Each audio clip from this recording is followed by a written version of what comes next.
It's not easy to talk about sex in our community.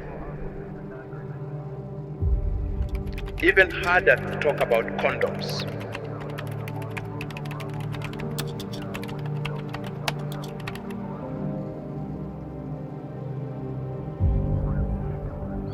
In the quiet mornings, I would walk past fields heavy with dew, rehearsing sermons in my mind, praying for the right words.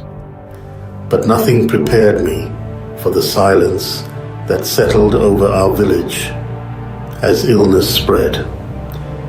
The funerals became more frequent, the grief harder to bear. I wondered if faith alone was enough.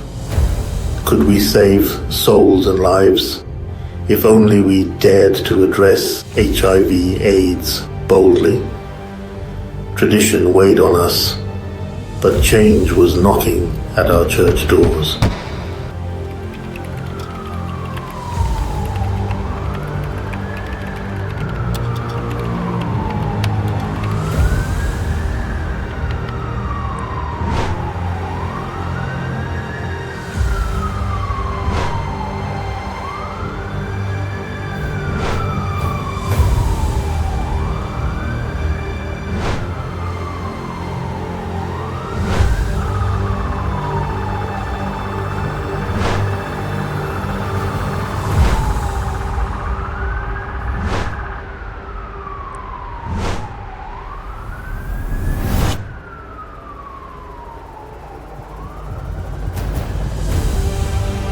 As of 1999, an estimated 71% of all individuals living with HIV/AIDS globally were located in sub-Saharan Africa.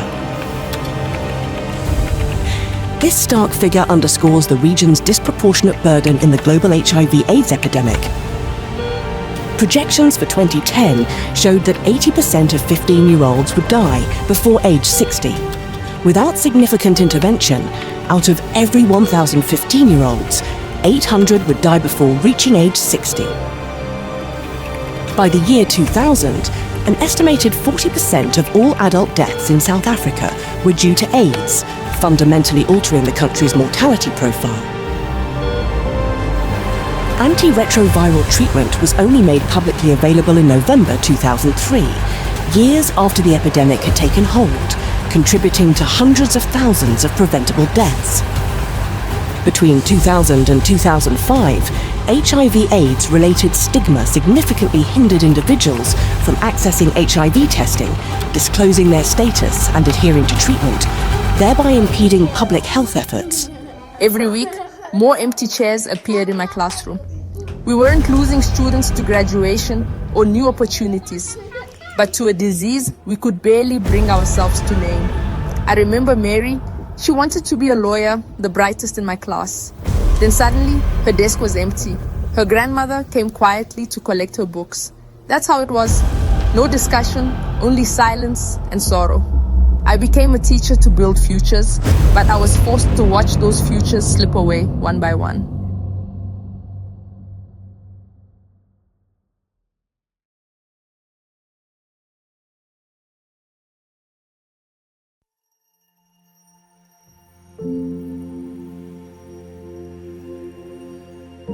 It was such a cry around South Africa. HIV and AIDS back then was really, things were bad. Things were bad. The government didn't know what to do. And it was that time where the International Bible Society, now Biblica, decided to say, well, we might not have millions to give to the orphans. We might not have other interventions, but we do have the Bible. We do have the Word. And it was an idea that was just thrown out that we need to design something. And I was fortunate that I was part of that team that actually developed the Reach for Life program from the very, very beginning. Reach for Life is a comprehensive discipleship program for young people with a particular focus on identity, sexuality, and relationships that brings about holistic, spiritual, and behavioral transformation. Nkosi Jesu sicela uhlale nathi usiprotect uNkulunkulu wami usiphe nengqondo yokuhlakanipha uNkulunkulu wami usihlakaniphise siphase nasesikoleni in the mighty name of Jesus. Amen.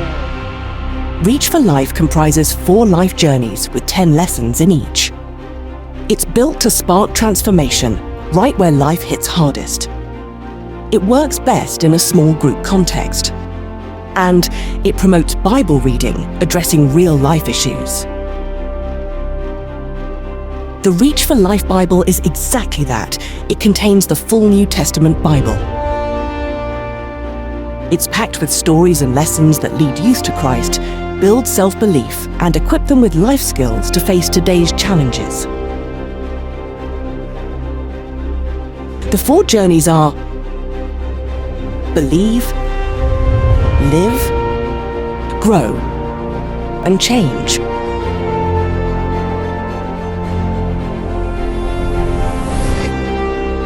In 2002, Biblica took a bold step of faith. Seeing the devastating impact of HIV/AIDS across communities, they began developing a Bible-based discipleship program tailored to speak directly into the realities of young people facing this crisis. In 2004, the Reach for Life Bible was officially launched in South Africa. It wasn't just a book, it was a tool of hope, truth, and transformation for a generation on the edge. As the world changed, so did the culture of youth. In 2015, the first major revision of Reach for Life was made, bringing fresh insight, updated lessons, and more relevance to the ever-evolving challenges young people face. In 2018, a second revision was completed. Still grounded in biblical truth and shaped by real-world feedback, Reach for Life became even more culturally adaptable, life-giving, and empowering. By 2025, Reach for Life has expanded to 40 translations, serving nearly 50 countries across 4 continents.